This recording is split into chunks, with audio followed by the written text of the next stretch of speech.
우선 명칭을 옛날 그 기무사에서 군사안보지원사령부로 바뀌었습니다.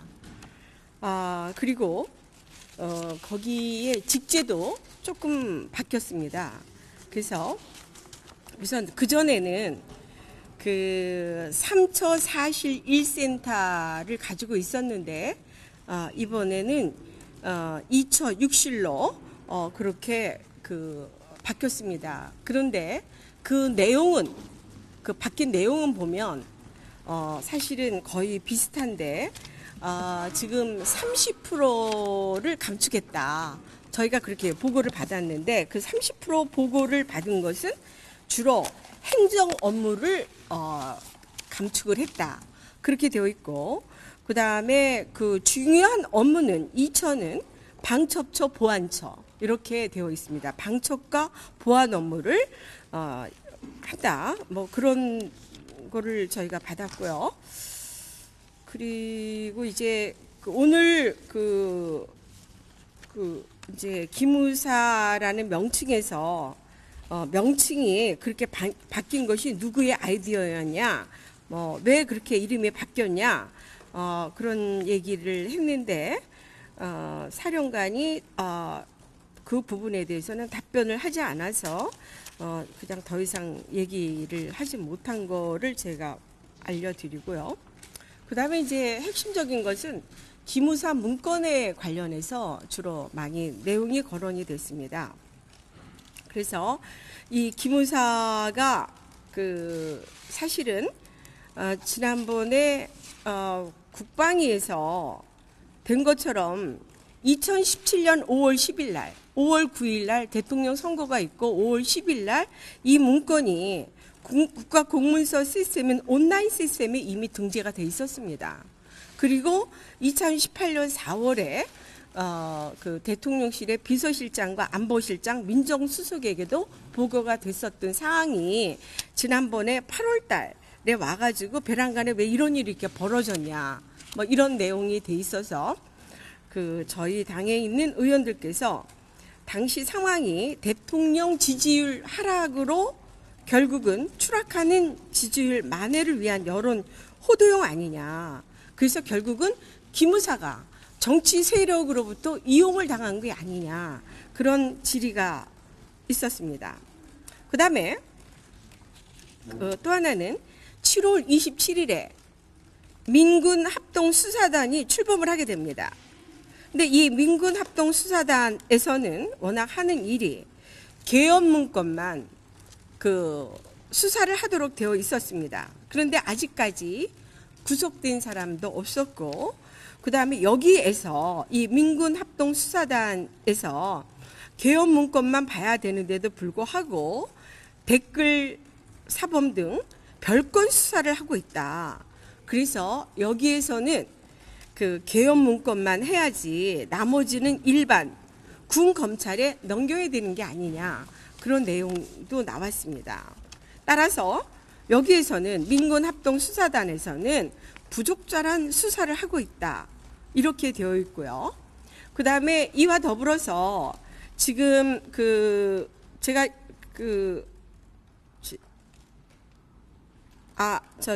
군사안보지원 사령부에 지금 3명의 검사들이 파견 나와 있습니다.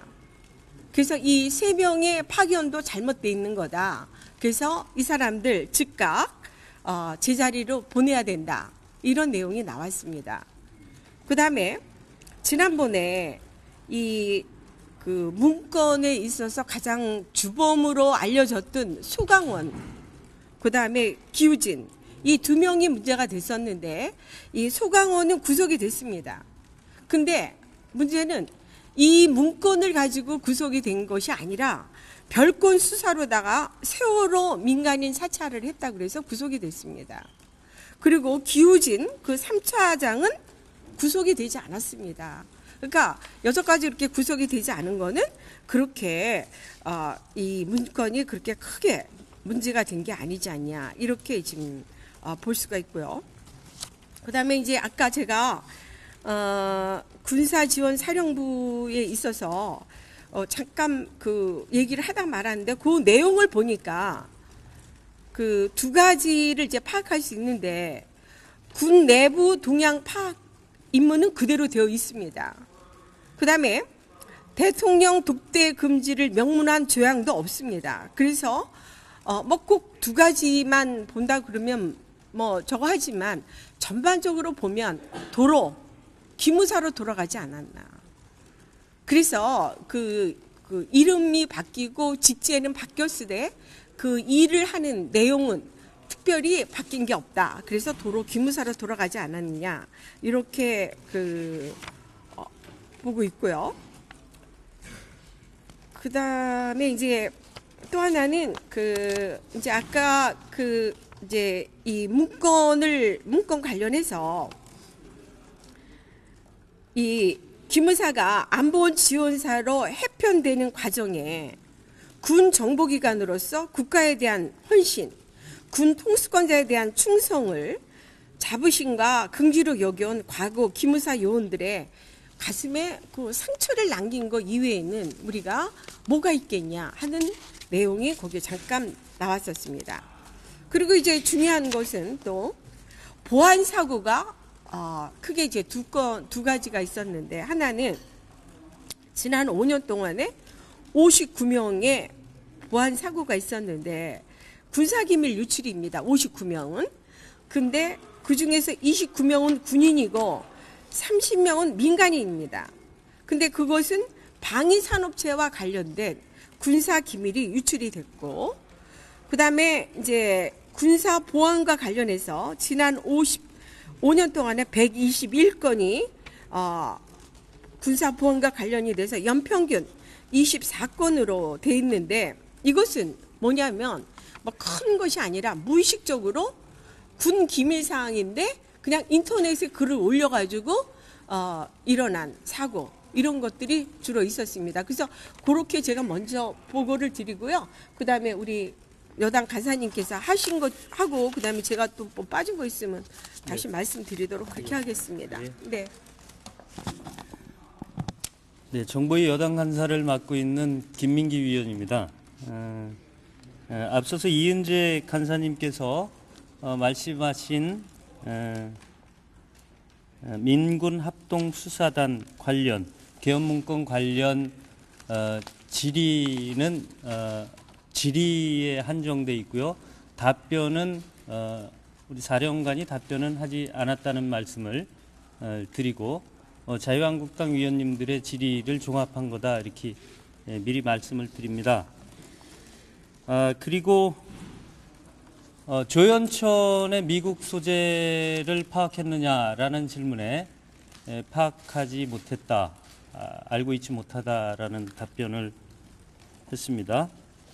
그리고 오늘 나온 것 중에 조연천 전 기무사령관의 차량 일지를 5달치, 그러니까 작년 10월부터 올 10월, 그러니까 2016년 10월부터 2017년 5월까지의 조연천 사령관의 차량 운행 기록부를 제출받았습니다. 거기서 본 결과 청와대는 11월 15일 갔고요. 그 다음에 12월 5일 갔고요. 그 다음에 탄핵안 국회 의결일인 12월 9일 날 청와대를 방문했고요. 그 다음에 17년 2월 10일 날 청와대를 방문했고요.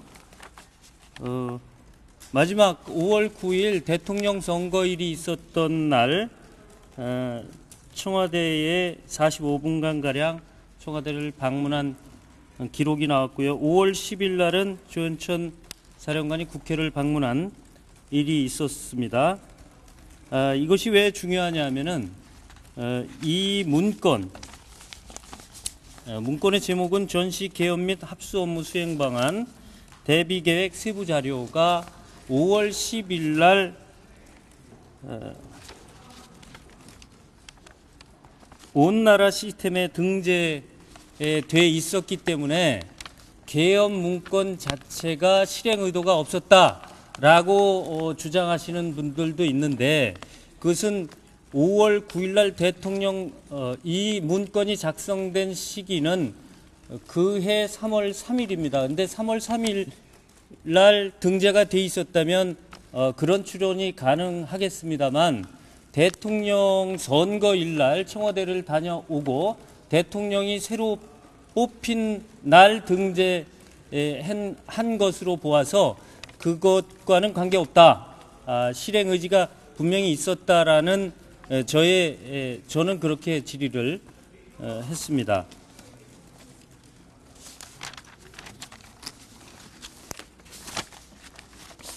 그 다음에 남영신 사령관은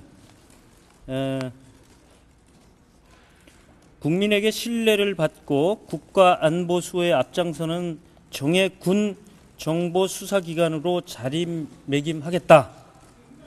이를 위한 복무 중점으로 1. 국민들이 원하는 군 정보기관 위상 정립, 2. 창의적인 능동적인 조직 문화 형성, 3. 전문가다운 실력 구비 부대원 육성, 4. 행복과 비전이 있는 부대 구현을 위해 노력하겠다라고 밝혔습니다. 저는 됐습니다. 더 하실 거 있습니다. 네, 제가 한 가지 마지막에 어느 의원님이 질의하신 내용에 특활비 문제가 있었습니다.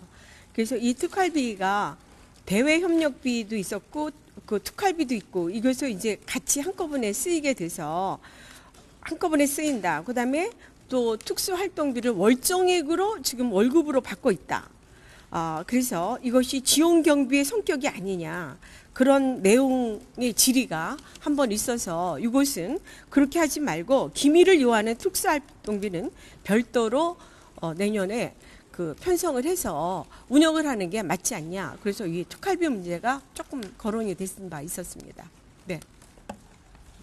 마치죠? 네. 네. 네. 이만 마치겠습니다. 네.